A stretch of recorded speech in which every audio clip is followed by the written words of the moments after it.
উত্তরবঙ্গের সব petrol pump বন্ধ থাকায় প্রায় অচল হয়ে গেছে যোগাযোগ ব্যবস্থা।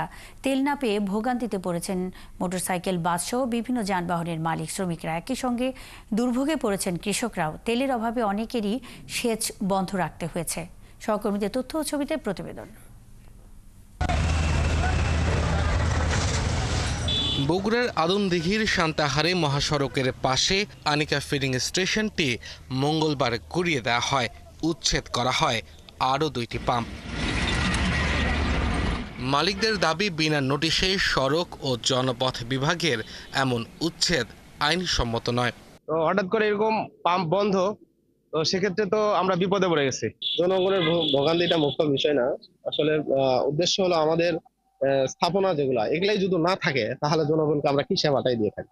সিদ্ধান্ত অনুযায়ী সকাল 8টা থেকে তেল সরবরাহ বন্ধ করার কথা থাকলেও নওগাঁয় সকাল থেকে কারো কাছেই তেল বিক্রি করা হয়নি। 7টা 2-3 বাজে এরকম, তখন থেকে তো বন্ধ। অনেক ভোগান্তির মধ্যে পড়ছি, এখন বাইরে যাব, গাড়িতে তেল নেই, যাওয়ার সমস্যা।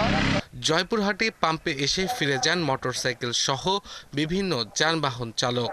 এতে গন্তব্যে যেতে অনেকেই পড়েন বিপাকে। মালিক পক্ষ থেকে খবর পেলাম যে আমাদের তেল দেওয়া নিষেধ, যখন যেটা মন চাচ্ছে যে যেভাবে চলছে তার ইচ্ছা মত মালিক পক্ষ দেওয়া বন্ধ করে দিয়েছে।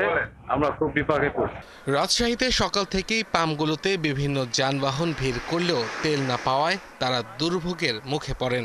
আমি বাচ্চাদেরকে স্বাভাবিক ওয়েতে স্কুলে নিয়ে যাচ্ছি। আমি সকালবেলা তেল নিব এটা চিন্তা করেই বেরিয়েছি আজকে। আসলে আমরা তো কখনোই এটা আশা করি না যে আসে পাম্পে তেল পাবো না। নোটিশ বা আনুষ্ঠানিক চিঠি না দিয়ে আকস্মিক উচ্ছেদ অভিযানকে অযৌক্তিক ও অন্যায় বলছেন রংপুরের মালিক শ্রমিক ঐক্য পরিষদ। অন্যদিকে জিম্মি করে এই কর্মসূচিতে রয়েছে গ্রাহকদের ক্ষোভ। আমার ভিতরে ক্ষোভ আসতেছে। আজকে সিম্পল একটা ঘটনা ঘটছে, কোথায় আমার নর্থ বেঙ্গল সব পাম্প বন্ধ। এবার হালকা কোনো কিছু না জানায় এরা যদি বন্ধ করে রাখে পাম্প, আমার জন্য ভাই অনেক বড় সমস্যা। উত্তরবঙ্গে অনির্দিষ্টকালের জন্য পেট্রোল পাম্প বন্ধে প্রভাব পড়ে 2 বিভাগের 16 জেলায়। তেলের অভাবে অনেক জায়গায় বন্ধ হয় বাস ট্রাক চলাচল।